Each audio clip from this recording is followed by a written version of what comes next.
This is the Razer Blackwidow V4 75%, the white edition. I know this keyboard came out a couple of weeks ago, but I waited for the white edition to come out.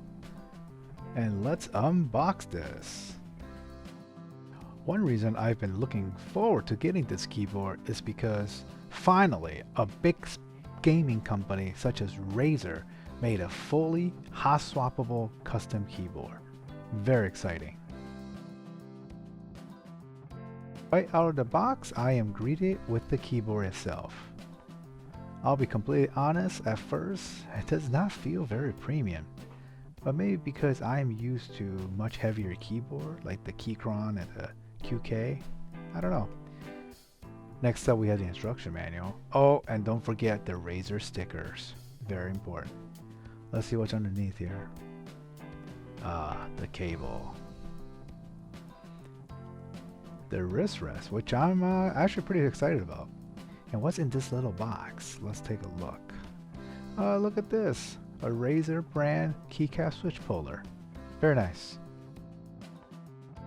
Anything else underneath? Nope, that was it.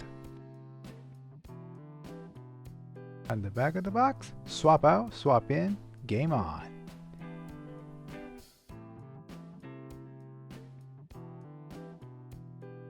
The unwrapping, and at first feel this puller does not feel very premium at all. Feels a little chintzy, to be honest. The wrist rest, on the other hand, complete different story. Very nice, very plush, feels very comfortable when I press down on it. I really like this wrist rest. Other Razer peripherals before, you know their braided cable is very well made. Even the tips are color coded. Their famous Razer green.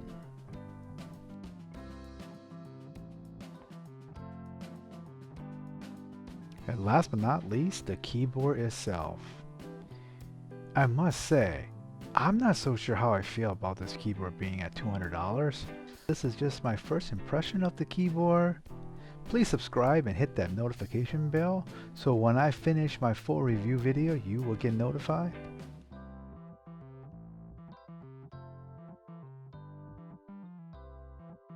For the time being, we're going to do an initial out-of-the-box sound test to see how it sounds like in stock form with the Razer yellow tactiles.